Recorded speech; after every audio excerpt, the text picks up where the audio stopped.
स्वागत है आप सभी का ग्रैंड एशियन न्यूज पर। तमाम खबरों के साथ मैं हूं शाहीन खान। सबसे पहले एक नजर आज की हेडलाइंस पर।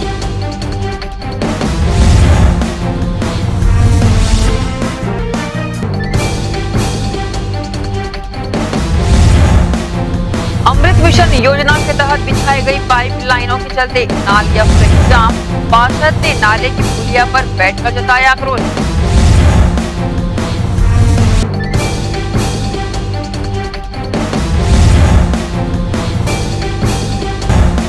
टाउनशिप भिलाई में 2 महीनों से नलों में आ रहा प्रदूषित पानी। लोगों की पीड़ा देख आम आदमी पार्टी ने प्रमुखता से स्वच्छ जल की रखी मांग।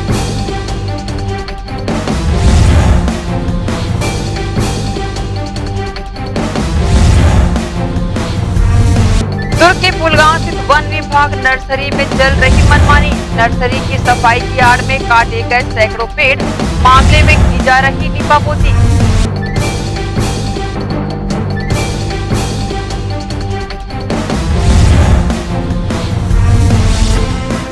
और नगर निगम रिसाली के अंतर्गत आने वाले विभिन्न विकास कार्यों का भूमि पूजन किया। गृह मंत्री ताम्रध्वज साहू ने जल्द होंगे क्षेत्र में बहुमुखी विकास।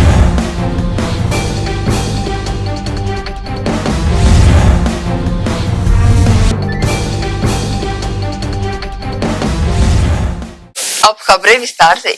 नगर पालिका निगम रिसाली क्षेत्र में एक बार फिर कोरोना की दूसरी लहर के बाद विकास कार्यों की गंगा बह रही है, जिसके तहत 3 करोड़ 67 लाख रुपए के विकास कार्यों का भूमि पूजन छत्तीसगढ़ शासन के गृह मंत्री ताम्रध्वज साहू के कर कमलों से संपन्न हुआ।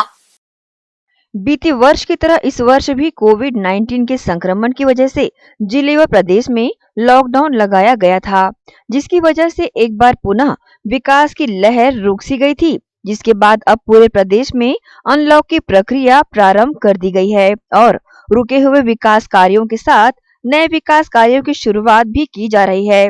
इसी कड़ी में नगर पालिका निगम रिसाली क्षेत्र में लगभग 3.30 करोड़ रुपयों की लागत से विभिन्न विकास कार्य होने जा रहे हैं, जिनका विधिवत भूमि पूजन छत्तीसगढ़ शासन के गृह मंत्री ताम्रध्वज साहू के कर कमलों से संपन्न हुआ। इस भूमि पूजन कार्यक्रम के जरिए आजाद मार्केट रिसाली में 2 करोड़ 55 लाख रुपए की लागत से डामरीकृत सड़कों के निर्माण के साथ अन्य मूलभूत सुविधाओं के लिए रोड, नाली जैसे कार्य शामिल हैं। वहीं तालपुरी में 61 लाख रुपए एवं रुआबांधा क्षेत्र में 51 लाख रुपए की लागत से विभिन्न विकास कार्य स्वीकृत किए जा चुके हैं एवं इन जगहों पर भी शुरू होने वाले विकास कार्यों के लिए भूमि पूजन किया गया, जो कि रिसाली नगर निगम अभी अस्तित्व में आया है और यहाँ बहुत से विकास कार्य होने जा रहे हैं, परंतु बीते वर्ष कोविड काल की वजह से सभी विकास कार्यों पर विराम सा लग गया था और एक बार पुनः इस वर्ष भी यही स्थिति निर्मित हो चुकी थी। अब स्थितियां बेहतर हो चली हैं, जिससे क्षेत्र में होने वाले विकास कार्यों में गति लाई जा रही है। छत्तीसगढ़ शासन द्वारा स्वीकृत किए गए रिसाली नगर निगम क्षेत्र में होने वाले विकास कार्यों की जानकारी छत्तीसगढ़ शासन के गृह मंत्री ताम्रध्वज साहू ने ग्रैंड एशियन न्यूज को दी। अभी आज यहाँ रिसाली नगर निगम क्षेत्र में 3 करोड़ 67 लाख के कामों का आज भूमि पूजन रखे हैं। 3 अलग अलग जगहों पर रखे हैं। यहाँ पर जहाँ अभी हम लोग आज़ाद मार्केट में 2 करोड़ 55 लाख का काम का भूमि पूजन, तालपुरी में 61 लाख के काम का करेंगे और HSCL कॉलोनी रुआबांधा में 51 लाख। तो आसपास का सब चिल्लर गली का मंच का अलग अलग प्रकार का है।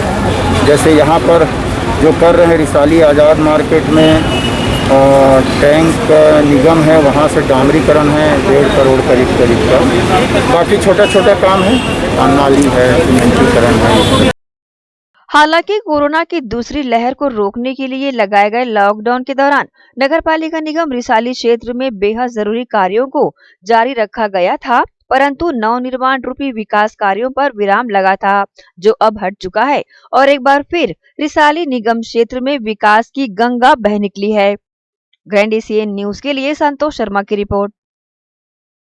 छत्तीसगढ़ शासन के गृह मंत्री ताम्रध्वज साहू रिसाली क्षेत्र में भूमि पूजन के कार्यक्रम में शामिल हुए, जहां उन्होंने खुद के द्वारा प्रस्तावित एवं मुख्यमंत्री भूपेश बघेल द्वारा स्वीकृत रिसाली क्षेत्र में बनने वाले बड़े अस्पताल के लिए भूमि तलाशने की बातें कही। साथ ही रिसाली क्षेत्र में कोई भी शासकीय भूमि खाली नहीं है और जो है वह भिलाई इस्पात संयंत्र की है, जिससे अस्पताल बनाने की प्रक्रिया में विलंब होने की बातें उन्होंने कही। नहीं, घोषणा की है तो अभी तो मुख्यमंत्री आए घोषणा किए थे और उसके बाद कोरोना काल चला है तो इसमें तो अभी कोई चीज़ होना नहीं है। पर यहाँ जगह भी नहीं है सरकारी कोई भवन, बाकी ज़मीन है बीएसपी का। जगह तलाश कर रहे हैं, जगह जैसे मिलता है तो हॉस्पिटल शुरू कर दिया। छत्तीसगढ़ शासन द्वारा प्रदेश भर के नगर निगम क्षेत्रों में शासकीय डायग्नोसिस सेंटर स्थापित किए जाने हैं, जिसका कार्य प्रगति पर है। इसी तरह रिसाली निगम क्षेत्र में बनने वाले डायग्नोसिस सेंटर का कार्य तेजी से चल रहा है और लगभग 2 माह में पूर्ण भी हो जाएगा, जिसके बाद रिसाली निगम क्षेत्र वासियों को इसका लाभ मिलना प्रारंभ हो जाएगा। इसकी जानकारी छत्तीसगढ़ शासन के गृह मंत्री ताम्रध्वज साहू ने ग्रैंड एशियन न्यूज को दी है। थोड़ा सा निर्माण काम उसका चल रहा है, जैसे ही महीना 2 महीना निर्माण जैसे ही होगा वो चालू होगा। मॉडल नर्सरी बनाने पुलगांव स्थित वन विभाग की नर्सरी में सफाई की आड़ में सैकड़ों पेड़ों की कटाई की जा रही है। वन विभाग ने ठेकेदार को नर्सरी की सफाई के बदले पेड़ काटकर लकड़ियां ले जाने की अनुमति दी है। एक तरफ पूरे देश भर में पौधारोपण के लिए जन जागरूकता अभियान चलाकर भारत सरकार लोगों के बीच पौधारोपण कर जागरूकता ला रही है, तो वहीं दूसरी तरफ छत्तीसगढ़ प्रदेश भी हर साल वन विभाग द्वारा हरियाली प्रचार कर लाखों पौधारोपण कर पर्यावरण को बढ़ावा देने का प्रयास कर रहा है। तो वहीं देखा जाए तो दूसरी तरफ दुर्ग के पुलगांव स्थित वन विभाग के नर्सरी को मॉडल बनाने सफाई अभियान चलाया जा रहा है। ये नर्सरी करीब 15 एकड़ में फैली हुई है, जिसमें लगभग 8 एकड़ में सफाई की जा रही है। साथ ही इस सफाई अभियान की आड़ में सैकड़ों पेड़ों की कटाई भी धड़ल्ले से की जा रही है। वहीं नर्सरी के फॉरेस्ट गार्ड से मिली जानकारी के अनुसार ये सफाई कार्य बड़े अधिकारी के दिशा निर्देश पर किया जा रहा है, जिसमें विभिन्न प्रकार के प्रजातियों के पेड़ों की धड़ल्ले से कटाई कर दी जा रही है। इसकी लंबाई व मोटाई आप पेड़ों के कटे धूड़ को देखकर समझ सकते हैं कि सफाई की आड़ में किस तरह का खेल चल रहा है। इस संबंध में नर्सरी के फॉरेस्ट गार्ड कमल साहू ने ग्रैंड एशियन न्यूज के समक्ष प्रतिक्रिया दी। ये वन विभाग का क्षेत्र है जो कि 1984 से संचालित है। 15 एकड़ के लगभग मतलब नर्सरी फैला हुआ है, जिसमें डेवलप एरिया पौधा तैयारी कार्य जो है 8-8.5 से कुछ एकड़ में चल रहा है और ऊपर का एरिया जो है बहुत पहले काम चलता था, तो ऑलरेडी ट्रैक सब कुछ बना हुआ है, लेकिन कुछ सालों से ज़रूरतें जो इतने में पूरा हो जा रही थी 8-9 एकड़ में, तो इसी में कर रहे थे। और अभी मनरेगा के तहत मॉडल नर्सरी को विकसित करना है करके 5.5 लाख अभी एस्टिमेट गया हुआ है। उसकी फिर तैयारी करना है, जिसमें मुख्य प्रजाति 8 प्रजाति हैं, आंवला, हर्रा, बहड़ा, बीजा, चार, कुसुम, इस टाइप का तैयारी करना है। तो उसको क्षेत्र तैयारी के नाम पे सफाई हो रही है ताकि जगह कंप्लीट किया जा सके और पौधा तैयारी कंप्लीट किया जा सके करके। इस संबंध में और जानकारी के लिए जब फॉरेस्ट गार्ड से जानकारी हमने चाही तो वो बड़े अधिकारी व दुर्ग डिप्टी रेंजर कलीमुल्ला खान के बारे में जानकारी दी। उसके बाद जब मीडिया ने कलीमुल्ला खान से बात करनी चाही तो उन्होंने भी डीएफओ के आदेश के बाद नर्सरी सफाई किए जाने की बात कहकर पल्ला झाड़ लिया। इसके बाद जब दुर्ग डीएफओ धमशील गणवीर से संपर्क किया गया तो न ही उनके द्वारा फोन रिसीव किया गया और न ही मैसेज का जवाब दिया गया। जलाऊ ही है, जलाऊ के रूप में उपयोग किया जाता है उसको। तो सरकारी क्षेत्र में अगर कोई लकड़ियां होती हैं जो ऐसे होते हैं तो उसको क्या कोई रख रखाव उसका नहीं होता है या उसकी कोई जानकारी आप लोग रखते नहीं अपने पास में कि कहाँ जा रहा है, उसको क्या बेचना है या तो उसको नीलामी करना है या किस तरीके से उसका उपयोग करना है? इसके बारे में उच्च अधिकारी बता पाएंगे, इसके बारे में मैं नहीं बता पाऊंगा। मेरे को एक्चुअली आइडिया नहीं है। मेरे को सिर्फ जो निर्देश मिले कि ऐसा काम करना है तो उसके निर्देश किसने कहाँ रहे हैं आपको पेड़ तो जानकारी, बड़े जो पेड़ हैं वो कहाँ गए आखिर उसके बारे में मुझे नहीं पता। जो साफ कर रहे हैं वो ले जा रहे हैं। उनका कहना है साफ तौर कि हमको साफ सफाई का बस ठेका मिला है, पेड़ हम लेके नहीं जा रहे हैं। पेड़ अधिकारी हम लेके जा रहे हैं। जिस गाड़ी में लोड होता है लोड जो गाड़ी वाला है वो भी कह रहा था कि अधिकारी कहने से हम लेके जा रहे हैं। हाँ तो बता रहा हूँ ना भाई, उच्च अधिकारी बोले हैं, उच्च अधिकारी निर्देशन से काम हो रहा है। आपको संपर्क करना है तो अधिक जानकारी के लिए उससे संपर्क कर सकते हैं। ठीक।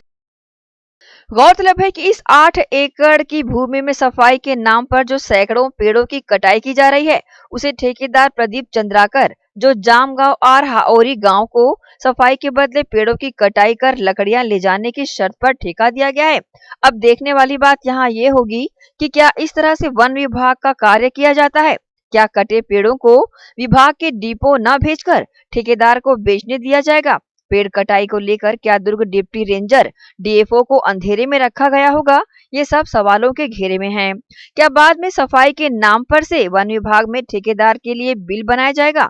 अब देखने वाली बात यहाँ ये होगी कि इस तरह से किए जा रहे कार्यों पर वन विभाग के आला अधिकारी किस तरह का संज्ञान लेकर दोषियों पर कार्रवाई करते हैं, या वन विभाग को बदनामी से बचाने के लिए कोई लीपापोती करते हैं। ग्रैंड एशियन न्यूज के लिए दुर्ग से नसीम फारूकी की रिपोर्ट। भिलाई टाउनशिप अंतर्गत लगातार आ रहे गंदे पानी की शिकायत के बाद गुरुवार को दुर्ग सांसद विजय बघेल मरोदा फिल्टर प्लांट पहुंचे, जहां उन्होंने फिल्टर प्लांट के अधिकारियों के साथ मिलकर पानी को साफ करने प्रक्रिया को समझा, साथ ही टाउनशिप में साफ पानी मिल सके इसके लिए तत्काल एक्शन लेने की बातें कही। दुर्ग सांसद विजय बघेल को लगातार टाउनशिप अंतर्गत आ रहे गंदे पानी की शिकायत मिल रही थी। इसके बाद गुरुवार को उन्होंने मरोदा स्थित फिल्टर प्लांट का औचक निरीक्षण किया।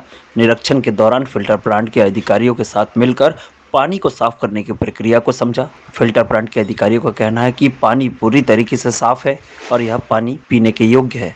बस पानी का रंग साफ नहीं हो पा रहा है, जिसके लिए केमिकल का उपयोग अभी जारी है। बहुत जल्द पानी का रंग भी साफ दिखने लगेगा।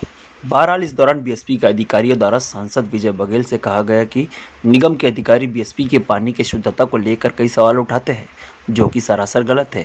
वहीं सांसद भी निगम के अधिकारियों को बुलवाकर आपसी सहयोग से कार्य करने की बात कही है। वहीं निरीक्षण के बाद सांसद विजय बघेल ने अपनी प्रतिक्रिया कुछ इस प्रकार दी है।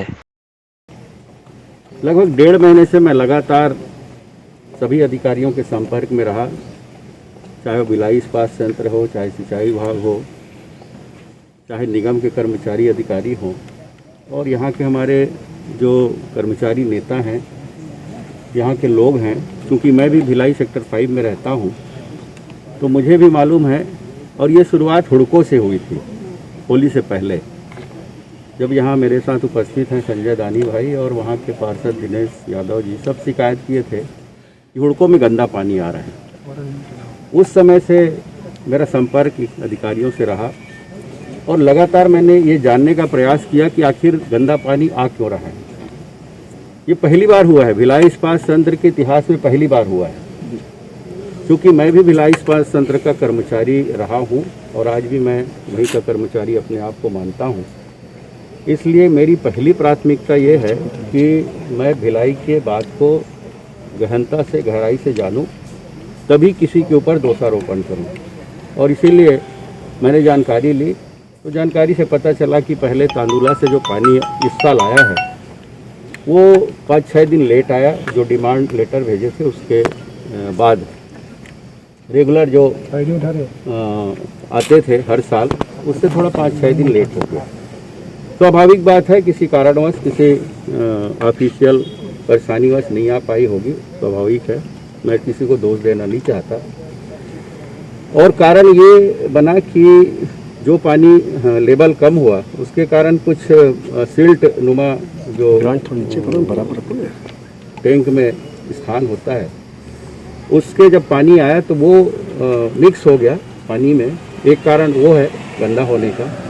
दूसरा कारण पता चला हमारे सिंचाई विभाग के अधिकारियों से कि उस समय भी मैंने चर्चा की थी, तो पता चला कि 2 जगह से पानी तांदुला टैंक में भरा जाता है।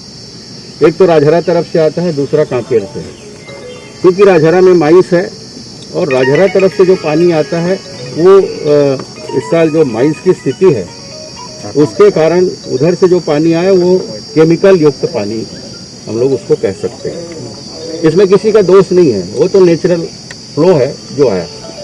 कांकेर तरफ से जो पानी आता है, पहाड़ों से होके आता है, वो शुद्ध पानी होता है। तो ये 2 पानी मिक्स हो गया, उसके कारण तांदुला में जो केमिकल नुमा पानी आया वही पानी हमारे इस मड़ौदा टैंक में आया। और जो अन्य जगह भी आ रहे हैं, वहाँ से भी कुछ जगह से ये शिकायत भी आ रही है।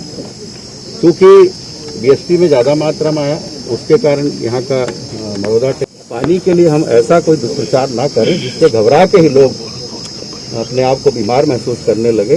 तो ये मेरा निवेदन है।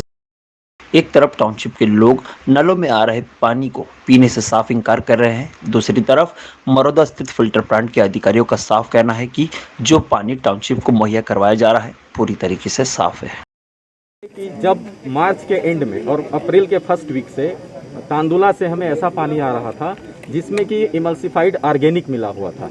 बेसिकली हम जो पानी साफ करते हैं, अभी तक 60 वर्षों से साफ करते आ रहे हैं, उसमें ऑर्गेनिक के चलते जो इनऑर्गेनिक मैटर्स रहते हैं, उनकी इम्प्योरिटी रहती है, उसको हम साफ करते हैं। उसका हमारा सिस्टम बना हुआ है जिसे हम एलम नाम के कोगुलेंट से साफ करते हैं।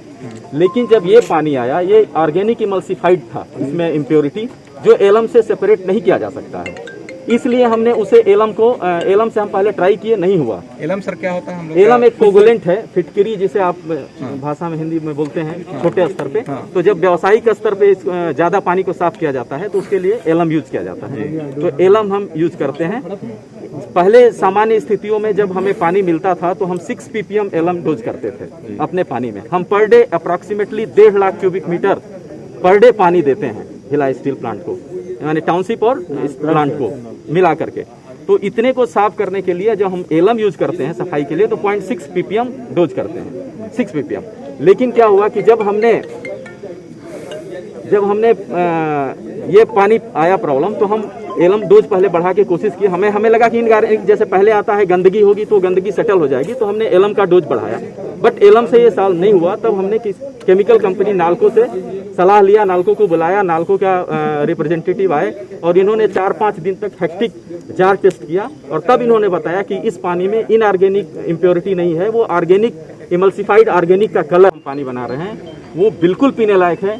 और हमारा पानी का टेस्ट जो लैब में होता है डेली होता है और सारे के सारे parameters well with in the norms है। मैं इतना ही बोल सकता हूँ। बहरहाल फिल्टर प्लांट के अधिकारियों की माने तो नलों में आने वाला पानी पीने योग्य है, फिर आखिर क्यों लोगों को पानी खरीद कर पीना पड़ रहा है?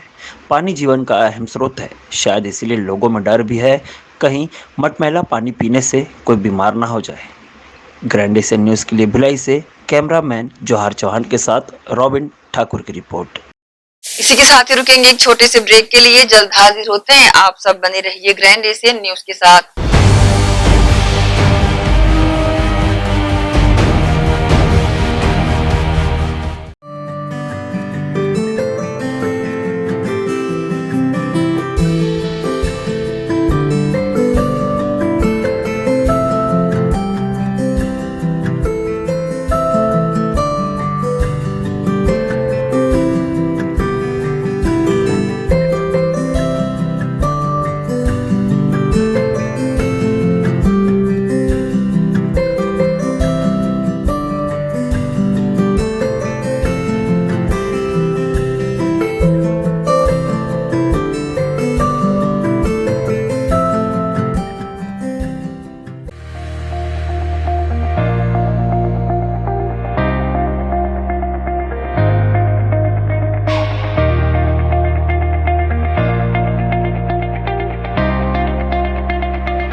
Gandhi Vidyapeeth English medium higher secondary school nursery से कक्षा 12वीं में प्रवेश प्रारंभ। हमारी ध्येय कम शुल्क में छात्रों की शिक्षा एवं विकास के लिए बेहतर सुविधाएं प्रदान करना। प्रशिक्षित एवं अनुभवी शिक्षक शिक्षिकाएं, सभी बच्चों के लिए खेल का मैदान एवं खेल सामग्री की व्यवस्था, सीसीटीवी कैमरे द्वारा निगरानी, परिवहन सुविधा, सुसज्जित विज्ञान एवं कंप्यूटर लैब, स्मार्ट क्लास, सभागार और पुस्तकालय की सुविधा।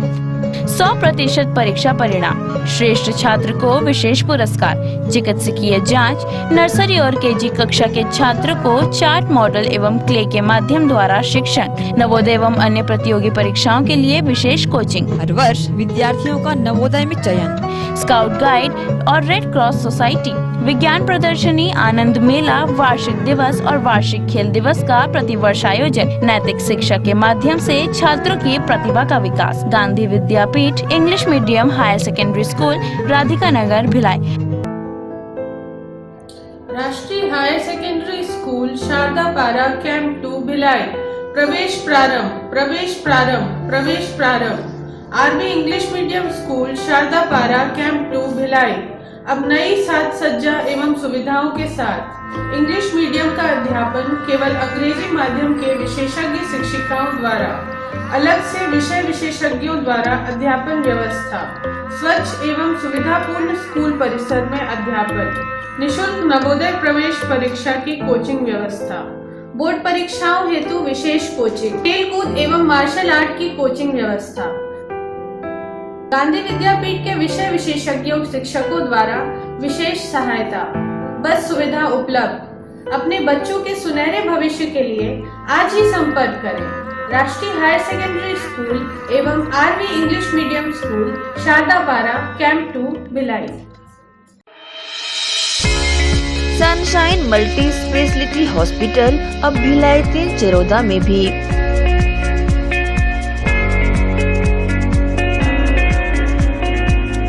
हॉस्पिटल में उपलब्ध सुविधाएं, 24 घंटे emergency ICU, NICU, PICU, ambulance सुविधा उपलब्ध। साथ ही OT, labour room, pathology, OPD, endoscopy, bronchoscopy, x ray, echo TMT, casualty, साथ ही सर्व सुविधा युक्त प्राइवेट वार्ड उपलब्ध है।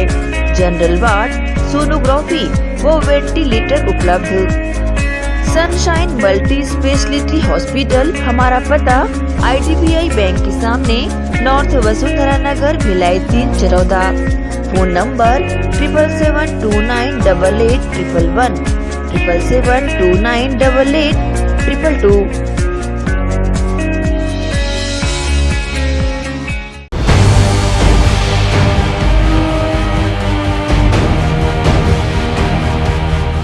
ब्रेक के बाद आप सबका स्वागत है। टेंडर फार्म देने में मनमानी और फार्म नहीं देने से आक्रोशित नगर निगम के ठेकेदारों ने गुरुवार को जोन 3 कार्यालय में प्रदर्शन किया। जोन आयुक्त की अनुपस्थिति में ठेकेदारों में आक्रोश देखने को मिला। अपनी शिकायत इन्होंने जिला कलेक्टर से करने की जानकारी दी है। नगर पालिक निगम भिलाई के जोन 3 कार्यालय में प्रदर्शन करते ये हैं नगर निगम के ठेकेदार, जो बीजेपी के पूर्व पार्षदों के नेतृत्व में यहां एकत्र हुए हैं। टेंडर फार्म नहीं देने और निगम अधिकारियों की कार्यप्रणाली से ठेकेदारों में आक्रोश देखने को मिला। इसके पूर्व टेंडर फार्म को लेकर इनके द्वारा यहां प्रदर्शन कर जोन आयुक्त को अपनी मांग से अवगत कराया जा चुका है। गुरुवार को इस प्रदर्शन के दौरान नगर निगम के किसी भी जवाबदार अधिकारी के नहीं आने पर ठेकेदार लगातार नारेबाजी कर प्रदर्शन करते रहे।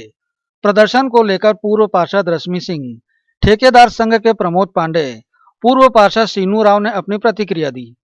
मुद्दा ये है कि हमारे यहाँ के जितने भी ठेकेदार भाई हैं उनको अपना टेंडर फॉर्म नहीं दिया जा रहा है। और भिलाई नगर निगम के इतिहास में ऐसा पहली बार हुआ है कि टेंडर फॉर्म को रोका जा रहा है। आज तक ऐसा कभी नहीं हुआ और इसीलिए आज हम लोग कमिश्नर मैडम से मिलने आए थे, लेकिन कमिश्नर मैडम अपना तबीयत खराब होने के बहाना को लेकर के वो आज नगर निगम नहीं आए। तो ऐसा क्यों हो रहा है, क्या लगता है आप लोग? नहीं, वो तो पूरा साफ है, नहीं आना और टेंडर फॉर्म नहीं देना, ये तो साफ दिखाई दे रहा है ना। और ये नगर निगम का बहुत बड़ा नुकसान है टेंडर फॉर्म को रोक करके, क्योंकि ऐसा करने से हमारे नगर निगम वैसे भी नुकसान में चल रही है, एक और बड़ी नुकसान में जाने वाली है और पूरी भ्रष्टाचार हमारे नगर निगम में भरा हुआ। और इसकी हम सभी भारतीय जनता पार्टी के जितने भी पार्षद, जितने भी जनप्रतिनिधि हैं, जितने भी कार्यकर्ता हैं, हम सभी इसकी घोर निंदा करते हैं। 27/5 को निविदा फार्म आमंत्रित किया गया था। जिसमें सभी ठेकेदारों ने आवेदन कटाया था। आवेदन कटाने को भी लेके थोड़ा झूमा झटकी हुआ था। ठीक है, काम बंटता है, काम सबको बंटे, काम बंटने में कोई तकलीफ नहीं, लेकिन ठेकेदार आपस में रिंग बना ले तो सबसे अच्छी चीज़ है। आज 3 तारीख हो गई और 3 तारीख को टेंडर डालने की अंतिम तिथि। आज से पहले कभी ऐसा नहीं हुआ जो टेंडर फॉर्म किसी को नहीं दिया गया। आज ही क्यों ऐसा हो रहा है मेरे समझ से परे, जिसकी मैं घोर निंदा करता हूँ। नहीं, अभी शासन में अभी किसी के ये नहीं है। अभी मेन मुखिया कलेक्टर साहब है और कलेक्टर साहब के उनके कार्यकाल में इस तरह का जो एक निर्णय हो रहा है, मेरा निवेदन है कलेक्टर महोदय से कि आप इस भ्रष्टाचार को आप रोकिए। निगम के अधिकारी अपने आप को एकदम जो भी समझकर एक ही ठेकेदार को एकदम फ़ायदा उठाने का जो काम करें, इसकी मैं घोर निंदा करता हूँ और माननीय कलेक्टर महोदय से निवेदन करता हूँ कि आप इस ओर बिल्कुल ध्यान दें। ये घोर भ्रष्टाचार चल रहा है, तो ऐसा ना हो, आपसे मेरा विनम्र निवेदन है। बहरहाल प्रदर्शन के जरिए ठेकेदारों ने अपनी मांग निगम अधिकारियों तक पहुंचा दी है। देखना होगा अधिकारी ठेकेदारों की मांगों पर क्या रुख अपनाते हैं। ग्रैंड एशिया न्यूज के लिए संजय दुबे। नगर निगम प्रशासन द्वारा शासकीय जमीन पर अतिक्रमण कर टीन शेड से बने मकान को ढहाने तोड़फोड़ की कार्रवाई की गई। दक्षिण गंगोत्री में 2000 से अधिक वर्ग फुट जमीन को घेरकर अवैध कब्जेधारी द्वारा निर्माण किया गया था। अतिक्रमणकारी द्वारा आसपास के क्षेत्रों को घेरकर बांस बल्ली का व्यवसाय किया जा रहा था, जिसकी शिकायत प्राप्त होने पर निगम के जोन 1 के राजस्व विभाग की टीम द्वारा पुलिस प्रशासन के सहयोग से तोड़फोड़ की कार्रवाई की गई।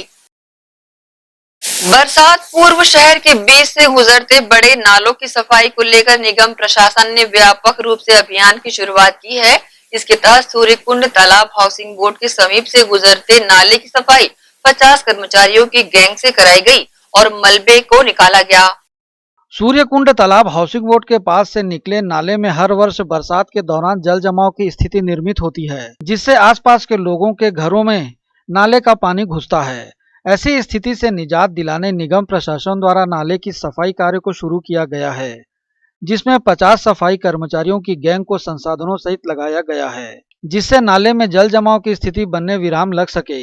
इस दौरान मौजूद नगर निगम के जोन 2 कार्यालय के स्वच्छता अधिकारी अनिल मिश्रा ने अपनी प्रतिक्रिया दी। विगत 15 दिन से चल रहा है। बड़े बड़े नाले जहाँ पे कैन माउंटिंग नहीं जा सकती है, वहाँ 40-50 लेबर लगा के मैनुअल करवा रहा हूँ बरसात से पूर्व। माननीय आयुक्त महोदय का निर्देश है कि कोई भी नाले में पानी ओवरफ्लो नहीं होना चाहिए। तो लगभग हो गया है, 1-2 और छोटे छोटे बच गए हैं। अब यहाँ कितने लेबर लगे हैं? अभी यहाँ 40 लेबर हैं। आगे इसके बाद किस तरह का? ये सीधे सर, ये पहले नाले की सफाई होगी, उसके बाद फिर जो छोटी छोटी नालियां हैं उनकी सफाई कराई जाएगी। गौरतलब है कि हर वर्ष बरसात पूर्व नालों की सफाई को लेकर निगम प्रशासन द्वारा अभियान चलाया जाता है। बावजूद इसके बरसात में नाले उफान पर रहते हैं और लोगों के घरों तक नाले का पानी पहुंचने से उन्हें परेशान होना पड़ता है। ग्रैंड एशिया न्यूज के लिए संजय दुबे। बेमेतरा जिले के ट्रांसपोर्टरों ने 1.5 माह बाद अनलॉक होने के बाद चुनिंदा मार्गों पर बस सेवाएं शुरू की है। दुर्ग समेत आसपास के जिलों में ये सुविधाएं उपलब्ध है। कोरोना वायरस संक्रमण के दूसरी लहर के बाद स्थिति में सुधार आने से प्रशासन द्वारा धीरे धीरे विभिन्न क्षेत्रों में अनलॉक किया गया है। इसके साथ ही यात्री बस संचालकों ने अब विभिन्न मार्गों पर नियमित रूप से यात्री बस प्रारंभ करने की बातें भी कही है। कोरोना वायरस संक्रमण के चलते बीते करीब 1.5 माह से पूरे जिले की सारी व्यवस्था ठप पड़ गई है। यद्यपि इस दौरान यात्री बस का संचालन बंद नहीं हुआ था, किंतु यात्रियों की संख्या पर्याप्त नहीं होने के कारण यात्री बस सेवा को बंद कर दिया गया था। बीते सप्ताह से कोरोना वायरस के मरीजों की संख्या धीरे धीरे कम हो रही है और स्थितियों में भी सुधार हो रहा है, जिसके कारण जनहित को ध्यान में रखते हुए धीरे धीरे क्षेत्र में अनलॉक कर दिया गया है। इस संबंध में बस संचालक ने बताया कि कोरोना वायरस की स्थिति में सुधार आने लगा है, जिसके कारण थान खमरिया, सहसपुर, लोहारा, मुंगेली, नवागढ़, बालसमुंद, भाटापारा, सिमगा पर यात्री बस सेवा प्रारंभ कर दी गई है। लगातार कोरोना काल में आर्थिक स्थिति बस मालिकों के साथ साथ चालक परिचालक की बहुत खराब है। किस्त देने में भी कठिनाइयाँ हो रही है और संचालन करने में भी कठिनाइयाँ हो रही बस। तो भी जनता की सुविधा को देखते हुए आज से बस प्रारंभ छत्तीसगढ़ में हो गई है एक आध सप्ताह में पूरी तरह यह संचालित और हो जाएगी। कोरोना काल में यात्री की कमी, जान को खतरा था और इतने बड़े पैमाने में छत्तीसगढ़ में कोरोना बढ़ रहा था और यात्री बस में भीड़ तो आ ही जाती है, सोशल डिस्टेंसिंग का पालन नहीं होता। इसको देखते हुए हम लोगों ने बस स्थगित किया गया था। अभी रायपुर से कवर्धा अधिक बस चल रही है, फिर खमहरिया लोहारा रायपुर भी संचालित हो गई है और धीरे धीरे सभी मार्ग में शुरू हो जाएगी। रायपुर जाना रही से अब गाड़ी घोड़ा लगवा गजब बेर हो गया, घंटा 1.5 घंटा सन हो गया साले बैठे बैठे, मेरा तो गाड़ी तो कहीं दिखबे नहीं करत है। अब वो चली आज चालू हो कि कहा थे 1-2 ठन गाड़ी मन ला, तब वही ला पूछा था अब गाड़ी मन के का है कैसे है, जाबो फिर अब नहीं दिखत है और आही तो देखबो अब जाबो। बस कम चलत है, परेशानी आपने बढ़े कैसे लगत है? बहुत ज़्यादा परेशानी है दाऊ जी, का बताइए हम हाँ ये है ऐसा ढंग के नहीं होना चाहिए। फिर कोरोना काल ल गलत देखते हुए अब बीमारी ल देखते हुए अपन रक्षा बर परिवार के रक्षा बर तो सहल पर घींचे ऐसे है। ग्रैंड एशियन न्यूज के लिए बेमेतरा से लाला सिंह ठाकुर की रिपोर्ट। बेमेतरा जिले के नवागढ़ ब्लॉक में ग्रामीणों ने शराब भट्टी हटाने की मांग को लेकर आंदोलन को तेज कर दिया है। नगर पंचायत मारो के समीप भिलौनी गांव में प्रशासन की कोशिशें बेनतीजा साबित हो रही है, क्योंकि ग्रामीणों ने जिला प्रशासन पर वादा खिलाफी करने का आरोप लगाया है। नवागढ़ ब्लॉक के नगर पंचायत मारो से सटे भिलौनी मार्ग से शराब दुकान हटाने की मांग को लेकर भिलौनी ग्राम के ग्रामीणों ने मोर्चा खोल दिया और शराब दुकान के बाहर ही धरना देने बैठ गए। आबकारी विभाग एवं पुलिस विभाग के अधिकारी शाम तक ग्रामीणों को मनाने में ही लगे रहे, वहीं ग्रामीण अपनी मांगों पर अड़े रहे और धरना के बाद कोई निर्णय नहीं हो पाया। हम आपको बता दें कि पूरा मामला जिले में नगर पंचायत मारो से सटे भिलौनी मार्ग का है, जहां प्रशासन के द्वारा शराब दुकान का संचालन किया जा रहा है, परंतु ग्रामीण गांव के मुख्य मार्ग में शराब दुकान के संचालन का विरोध कर रहे हैं, जिन्हें आसपास के गांव के ग्रामीण भी सहयोग करने लगे हैं।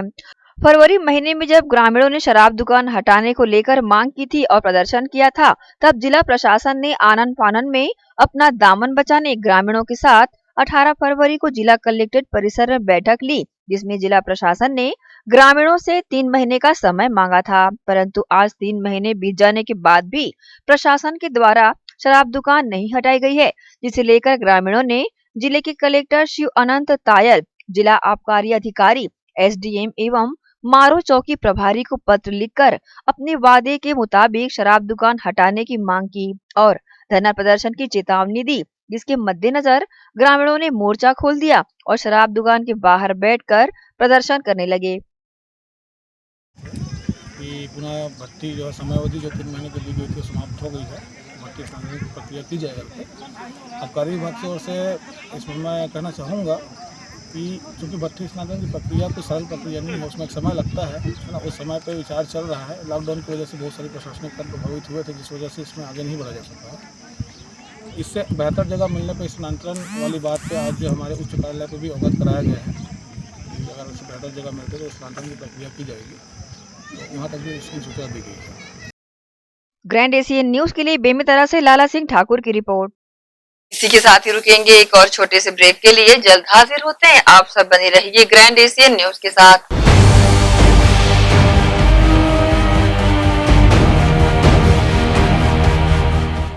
सोरियासिस रोग वात, पित्त और कफ प्रकृति पर आधारित है।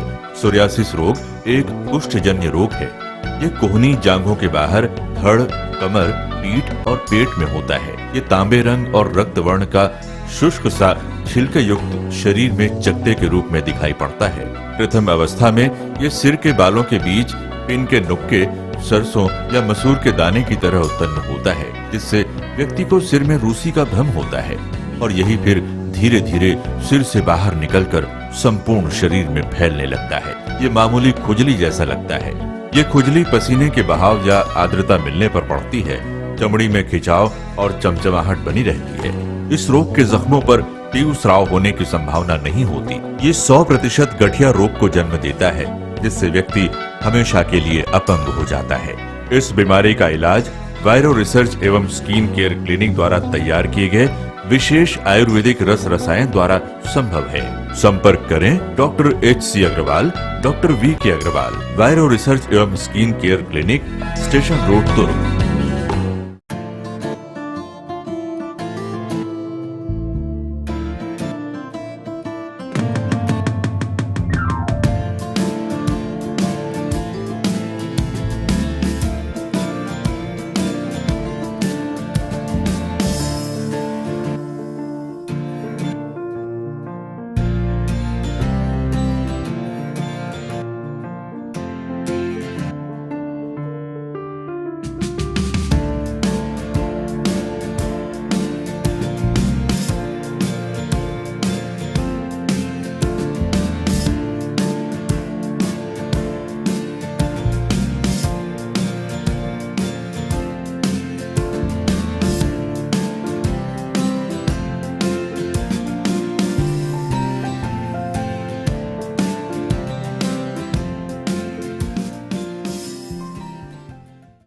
जब अपने बालों को कोम करती थी तो मेरे काफ़ी